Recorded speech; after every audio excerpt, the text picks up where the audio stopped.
আতঙ্কবাদী সাজিয়ে দিয়েছে, আমার ছেলেকে আতঙ্কবাদী সাজিয়ে দিয়েছে। এগুলো শুনছি মোবাইলে টিভিতে দেখাচ্ছে আমার ছেলেকে। সুরজ নাকি আতঙ্কবাদী কেস দিয়েছে, আমি জানি না কেন ধরেছে না ধরেছে। 2 মাস আগে থেকে গেছি, এর আগে আর আসেনি। বলেছিল আগে আমি রোজার মাসে বাড়িতে থাকবো। আমি ওটা কথা বলতে পারবো না, বাংলাদেশে কি ছিল না আমি কি বলতে পারবো না, ওদের কি সেটা কি ছিল না আমি জানি না।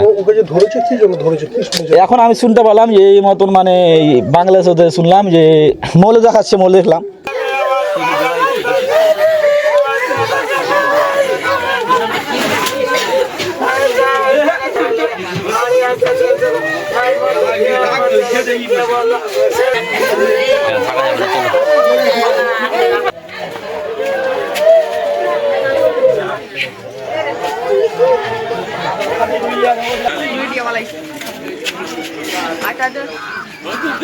না কোনো কথা হয়নি। কেন ধরলো, কি শুনেছে? সুরজ নাকি আতঙ্কবাদী কেস দিয়েছে, আমি জানি না কেন ধরেছে না ধরেছে। আপনার সঙ্গে তো থাকতেন, আপনার বাড়িতে আসতেন, আপনার সঙ্গে কোনো গল্প করেছে না, কোনোদিন কিছু গল্প করেনি। কি বলেছিল আপনাকে, মানে আপনার সঙ্গে শেষবার কি কথা হয়েছিল? আমার সাথে বললো যে আমি বাড়ি আসছি রোজাতে, রোববার কথা হয়েছে, আমাকে বললো যে আমি বাড়ি আসছি। স্বভাবে কোনো পরিবর্তন?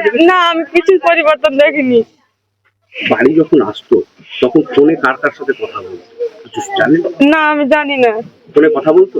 ফোনে এমনি সাধারণ এমনি আমার গ্রামের লোকের সাথে কথা বলতো, এমনি বাইরের যে কোনো কারোর সাথে কথা বলতো আমি জানি না।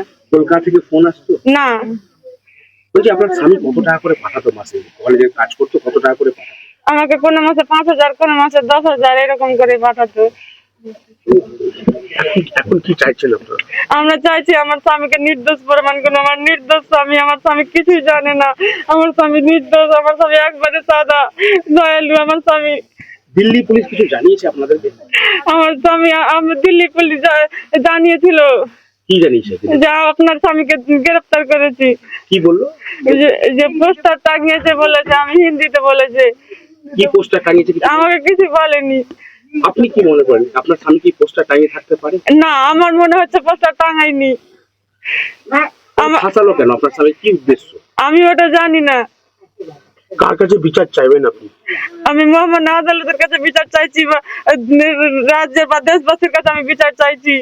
আমার ছেলেকে আতঙ্কবাদী সাজিয়ে দিয়েছে, আমার ছেলেকে আতঙ্কবাদী সাজিয়ে দিয়েছে।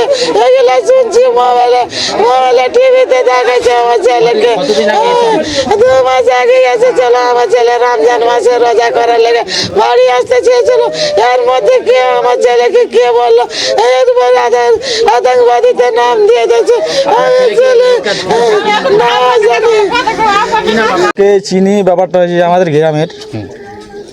আমাদের গ্রামের মানে এখানে কাজ করতো, বাইরে কাজ করতো, এখানে বাড়িতে আসতো, যখন তখন এখানে আসতো, আবার বাইরে যেত, থাকতো, খেতো আর কি। বাইরে লেবারি করতো, কী করতো স্যার জানি না, লেবারি করতো যত সম্ভব।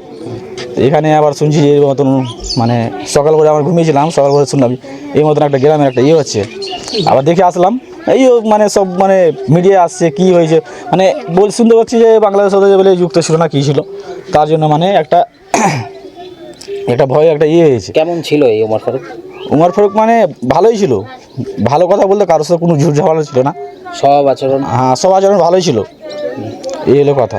বাড়িতে আসতো? হ্যাঁ, বাড়িতে আসতো তো, ওর বাড়ি এটা তো, বাড়িতে আসতো, বাড়ি থেকে আবার যেত। বাড়ি থেকে গেছিল? আমি এটা কথা বলতে পারছি না, আমি টোটো চালিয়ে খাই, আমি গরিব মানুষ আছি, টোটো চালিয়ে খাই। কোথাও কোন আসছে আমি দেখেছিলাম কিছুদিন আগেই ছিল। বাড়িতে যখন আসতো অপরিচিত কেউ আসতো করার সময়? আমি জানি না, ওটা বলতে পারবো না, অফিসে কি আসলো না আসলে আমি ওটা বলতে পারবো না। তো বাইরে থেকে ফোন আসতো কলকাতা, দিল্লি? আমি ওটা কথা বলতে পারবো না, বাংলাদেশে কি ছিল না আমি কি বলতে পারবো না, ওদের কি সেটা কি ছিল না আমি জানি না। এখন আমি শুনতে পারলাম যে এই মতন মানে বাংলাদেশ ওদের শুনলাম যে মৌলে দেখাচ্ছে, মৌলে দেখলাম এই মতন মানে বাংলাদেশে যুক্ত ছিল, কি কারণে কি করেছিল না করো, এবারে আবার অ্যারেস্ট করেছে। আপনাদের গ্রাম থেকে এরকম ধরা হলো, আপনারা কি আতঙ্ক অনুভব করছেন? হ্যাঁ, আমরা অত আতঙ্কে আছি, কেন এভাবে হলো, ও তো ভালো ছেলে, কেন এই কাজ করতে গেল, কি করলো, কিসের জন্য ধরলো? গ্রামবাসী তো আমাদের এই মানে একটা বিষয় বাজানোর একটা আছে না, মানুষ এটাই হচ্ছে। আপনার নাম? আমার নাম নুমান নুমান নুমান শেখ। খুব সাদা সিল। ফারুক সব দিনই সাদা ছিল। ফারুক কাহারের মুখে উত্তর করেনি জীবনে। ফারুক যেরকম মাটির মানুষ থাকে সেরকম ফারুক মানুষ। কেউ যদি একটু দয়া করে কোনো কথা বলে, একটা যদি ভিক করতে আসে, পকেটে পয়সা যেটি থাকবে একটু দয়া করে বললেও আর ফারুক দিয়ে দিবে। আপনারা কি মনে করছেন ভারতের যে ঘটনা ঘটলো? আমরা তো ভাবতেই পারি না, কি মনে করব, কাকে সন্দেহ করবো? আমরা তো কোনোদিন গল্পই শুনিনি, তো কি গল্প করবো? যেরকম মানুষ খাটতে যায় সেরকম খাটতে যায়। বলছি ওর সাথে একজন বাংলাদেশি কেউ ধরেছে বলছে, আপনারা কি জানতেন যে কোনো বাংলাদেশি না, থাকতো ওখানে? না, আমরা কোনোদিনই জানি না। আমরা কি করে জানবো? বলেননি ও, তো আমরা কি ভাববো? আমরা জানি যে খাটতে যায়, আর ও তো বলেনি। ও তো জানিছে, আমরা জানছি যে খেতে আসছে, কোনো খাটতে খারাপ যাই। সঙ্গে পড়ে গেছিল মনে করছেন? না, না, ভালো ছেলে খারাপের সঙ্গে কেন পড়বে? ভালোর সঙ্গে ভালোই থাকে। বাড়ি কতদিন আগে এসেছিল বাড়ি? মানে 2 মাস আগে থেকে গেছে, এর আগে আর আসেনি। বলেছিল আগে আমি রোজার মাসে বাড়িতে থাকবো। আমরা তো ওটা জানি না। ও এখানে লেখাপড়া করে, বাচ্চাটাকে দেখি, কিন্তু বাইরে কি করে ওটা আমরা দেখিনি। কিসে পড়াশোনা করতো না বাইরে খাটতো? না, পড়াশোনা করতো। কিসে পড়তো? কোন ক্লাসে পড়তো? আমি উচ্চ মাধ্যমিক দেখেছি, তারপরে আমাদের সঙ্গে তার ওরকম ই নাই।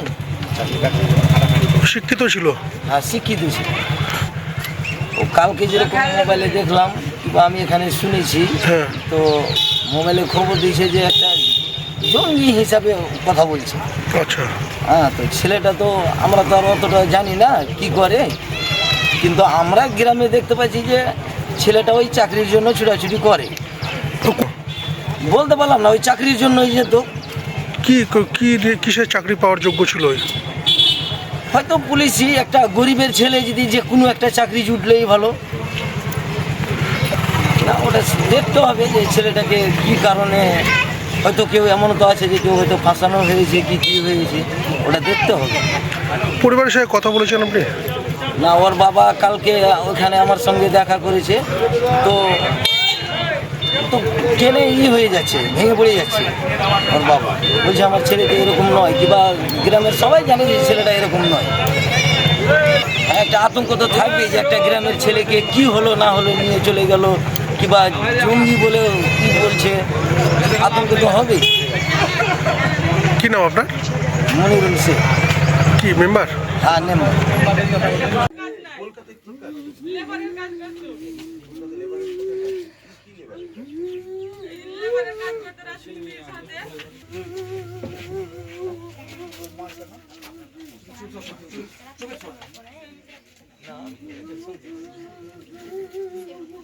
এটা তোর বাড়ি?